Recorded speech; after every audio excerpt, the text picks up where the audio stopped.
Dans l'affaire russo-ukrainienne, on souffle le chaud et le froid depuis déjà quelque temps, et lorsque les tensions deviennent trop vives, trop élevées, et que l'on craint la guerre, eh bien la porte de la négociation s'ouvre, se maintient, et l'espoir renaît.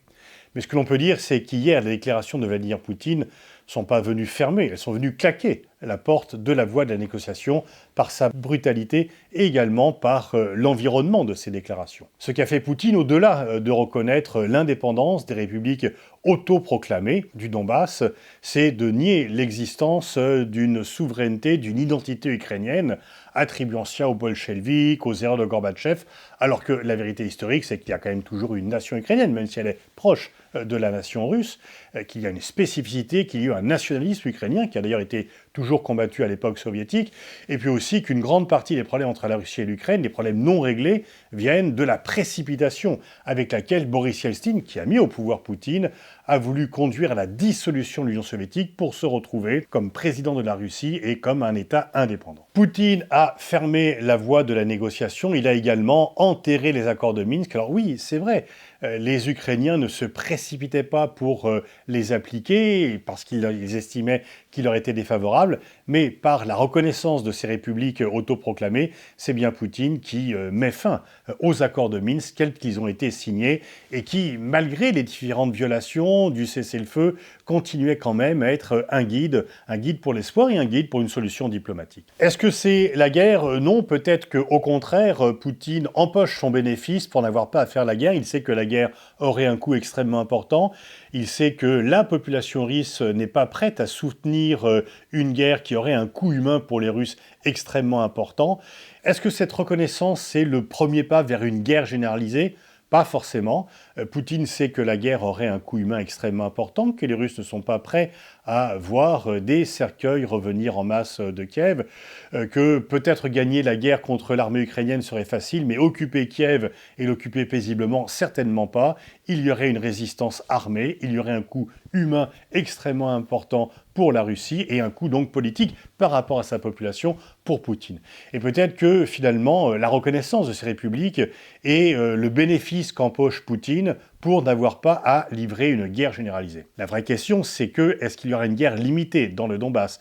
Est-ce que les troupes que Poutine a envoyées pour empêcher un génocide qui n'a bien sûr jamais eu lieu et qui n'est pas dans les perspectives ukrainiennes, est-ce que les troupes qu'il a envoyées sont des troupes qui vont aider les indépendantistes du Donbass à reconquérir l'ensemble de ces régions, puisque en fait, les indépendantistes de ces deux républiques occupent une partie du territoire des deux régions ukrainiennes, mais pas l'ensemble, puisque l'armée ukrainienne y est également présente, ou est-ce que c'est simplement pour fermer la porte à une éventuelle reconquête ukrainienne, même si l'on sait que l'armée ukrainienne n'avait aucune envie de faire ce cadeau à Poutine, de lancer une guerre pour reconquérir des positions dans le Donbass. Alors à court terme, Poutine semble gagnant, il a roulé dans la farine les Occidentaux qui voulaient poursuivre la voie diplomatique en faisant semblant d'y croire, mais il n'est pas certain que sur le moyen long terme, il soit gagnant. Il aurait certainement mieux fait de poursuivre la voie diplomatique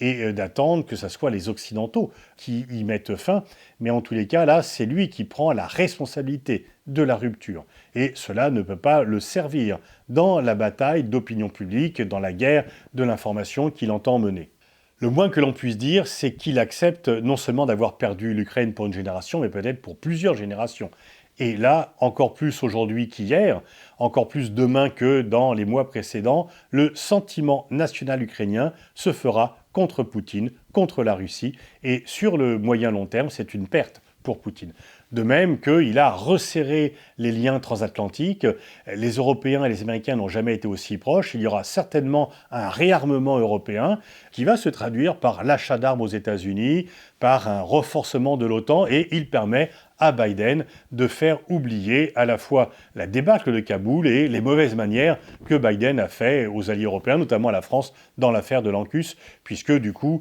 la France va être conduite à resserrer les liens avec l'Alliance Atlantique. Le secrétaire général de l'ONU Antonio Guterres, qui fonctionnellement et personnellement n'a pas vocation à s'opposer directement à la Russie comme membre permanent du Conseil de sécurité, là, le secrétaire général a condamné formellement cette décision russe, et donc c'est quand même un geste important. Et il n'est pas sûr que les Chinois apprécient la reconnaissance de régions séparatistes. Et donc là, dans la liaison entre Pékin et Moscou, il n'est pas certain que Moscou ait le soutien plein et entier de la Chine, bien au contraire. Bien sûr, on peut dire, et je suis le premier à le reconnaître, qu'il y a eu de nombreuses erreurs faites à l'égard de la Russie, que Mitterrand, Georges Kennan, lui-même l'inventeur de la théorie de l'endiguement, avait dit que élargir l'OTAN était une erreur, qu'on allait crisper la Russie. Donc oui, il y a certainement des erreurs qui ont été commises à l'égard de la Russie, mais cela n'excuse pas le comportement de Poutine, qui avait là une solution diplomatique qu'il pouvait pousser